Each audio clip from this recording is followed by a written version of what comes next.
Hello viewers, স্বাগত জানাই আপনাদেরকে গ্রিন ইনফো চ্যানেলে। আশা করি আপনারা সকলেই ভালো আছেন। ভিউয়ার্স, আপনার জীবনের প্রথম লাখ টাকা সঞ্চয় করার অভিজ্ঞতা কেমন হতে পারে? এটি আপনার আর্থিক যাত্রার এক গুরুত্বপূর্ণ ধাপ, কারণ প্রথম লাখ টাকা শুধু একটি অঙ্ক নয়, এটি এমন একটি মাইল ফলক যা আপনার ভবিষ্যতের অর্থনৈতিক নিরাপত্তার ভিত্তি তৈরি করে। তবে এই লক্ষ্য অর্জন করতে গেলে অনেকেই বিভ্রান্ত হয়ে যান।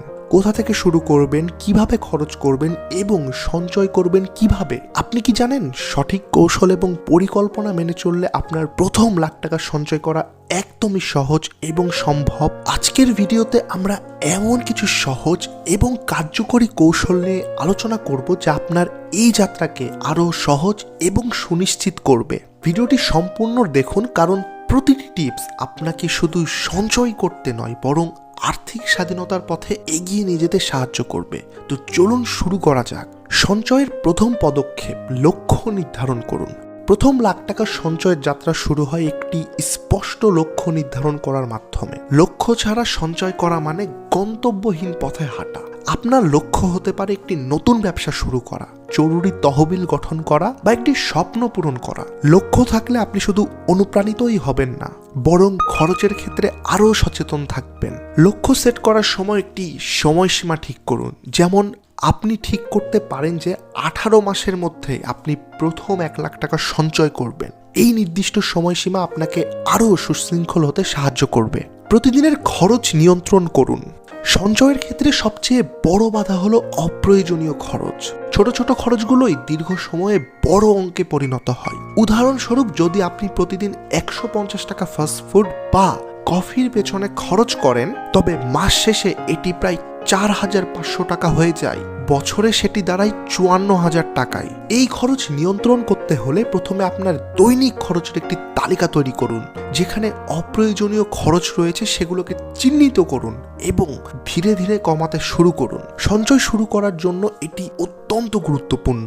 আয়ের একটি নির্দিষ্ট অংশ সঞ্চয়ের জন্য আলাদা করুন। ধনী ব্যক্তিরা সবসময় একটি সাধারণ নিয়ম অনুসরণ করেন। তারা আয়ের একটি নির্দিষ্ট অংশ সঞ্চয়ের জন্য বরাদ্দ রাখেন। আপনিও এই নিয়মটি মেনে চলুন। যেমন আপনার আয়ের অন্তত 20 বা 30% প্রথমেই সঞ্চয়ের জন্য আলাদা করুন। এটি করতে চাইলে আপনি একটি স্বয়ংক্রিয় সঞ্চয় পদ্ধতি চালু করতে পারেন, যেখানে আপনার আয়ের একটি নির্দিষ্ট অংশ সরাসরি সঞ্চয় অ্যাকাউন্টে জমা হবে। ধরুন আপনার মাসিক আয় 25,000 টাকা। প্রতি মাসে যদি আপনি 5,000 টাকা সঞ্চয় করেন, তাহলে 2 বছরের মধ্যে আপনি আপনার লক্ষ্যে পৌঁছে যাবেন। এটি শুধু অভ্যাসের বিষয়। প্যাসিভ আয়ের সুযোগ তৈরি করুন।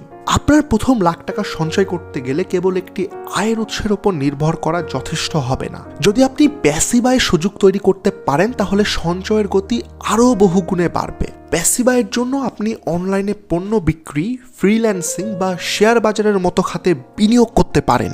এটি আপনার প্রধান আয়ের সঙ্গে একটি বাড়তি সুবিধা দেবে। উদাহরণস্বরূপ, আপনি যদি একটি অনলাইনে কোর্স তৈরি করেন, এটি আপনার জন্য একটি স্থায়ী আয়ের উৎস হতে পারে। এই আয় সরাসরি আপনার সঞ্চয়ে যোগ করুন এবং দেখুন কিভাবে আপনার লক্ষ্য দ্রুত পূরণ হয়। জরুরি তহবিল গঠন করুন। জরুরি তহবিল তৈরি করা সঞ্চয়ের একটি গুরুত্বপূর্ণ অংশ।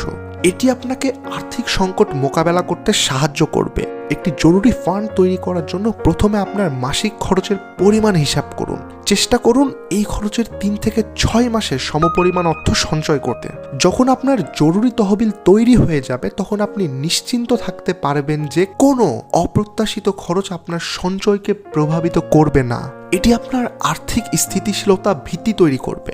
সাশ্রয়ী জীবনধারা গ্রহণ করুন। সাশ্রয়ী জীবনযাপন মানে শুধু কম খরচ করা নয়, এটি আপনার জীবনের অপ্রয়োজনীয় খরচ কমিয়ে সত্যিকারের প্রয়োজনীয়তায় মনোযোগ দেওয়া। উদাহরণস্বরূপ, যদি আপনার বর্তমান গাড়ি ব্যবহার করার উপযোগী হয়, তবে শুধু শখের জন্য নতুন গাড়ি কেনার পরিবর্তে সেই অর্থ সঞ্চয় করুন। এটি শুধু আপনার অর্থ সেভ করবে না, বরং ভবিষ্যতের জন্য একটি বড় ফান্ড তৈরি করতে সাহায্য করবে। সাশ্রয়ী জীবনযাপন আপনাকে শুধু আর্থিকভাবে সাহায্য করবে না, এটি একটি মানসিক শান্তিও এনে দেবে।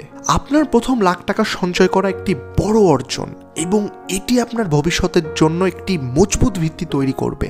সঠিক পরিকল্পনা, নিয়মিত অভ্যাস এবং আয়ের সঠিক ব্যবস্থাপনার মাধ্যমে আপনি সহজেই এই লক্ষ্য পূরণ করতে পারবেন। আপনার বিনিয়োগ সবসময় এমন জায়গায় ছড়িয়ে দিন যেখানে ঝুঁকি কম এবং মুনাফার সম্ভাবনা সবথেকে বেশি। মনে রাখবেন, স্মার্ট বিনিয়োগই সফলতার প্রধান চাবিকাঠি। তো ভিউয়ার্স, আপনার অভিজ্ঞতা এবং মতামত আমাদের সাথে শেয়ার করতে কখনোই ভুলবেন না। ভিডিওটি যদি ভালো লেগে থাকে তাহলে একটি লাইক দিন, শেয়ার করুন এবং চ্যানেলটিকে সাবস্ক্রাইব করুন। আমাদের সঙ্গে থাকার জন্য ধন্যবাদ। দেখা হচ্ছে পরবর্তী কোনো একটি ভিডিওতে। আল্লাহ হাফেজ।